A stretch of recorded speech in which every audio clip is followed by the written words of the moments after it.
Good morning! Papakita ko sa inyo yung Ace DJI pa rin ba to? Hindi, Insta360 to. Good morning! This is an Insta360 Ace. Standard lang din siya, hindi siya Pro.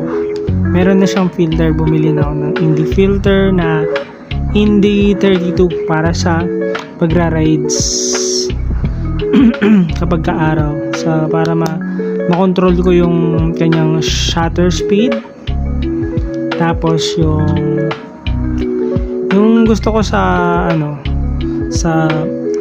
pagkakaroon ng filter is yung shutter speed, binababaan ko para yung gilid parang sobrang bilis ng patakbo ko kahit na napakabagal. Yun yung technique ko dun. So pero hindi siya pwedeng gamitin ng gabi kasi pangit, masyadong madilim lang. Advisable lang siya pang araw. So inalis ko na rin yung nito, yung kanyang cover, dahil sa kapag nagta-travel ako, meron akong power bank, ayokong malobat siya. So kino-connect ko na to sa power bank.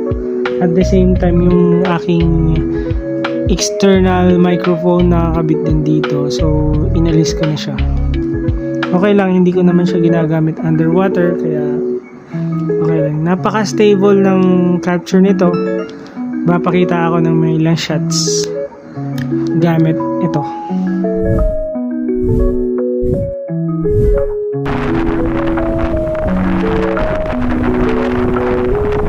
Sabi ko hindi siya pwede sa gabi, pero itong example ko ay gabi.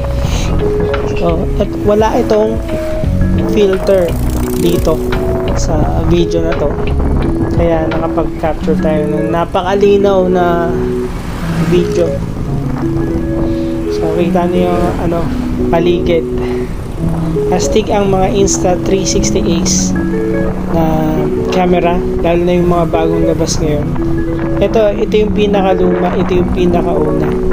Kasi yung bago ngayon is Insta360 3 na ba?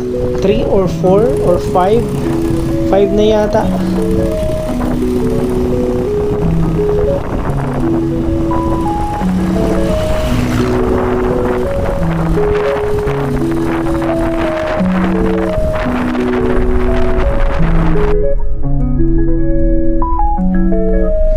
So ito naman, capture ng daytime namin.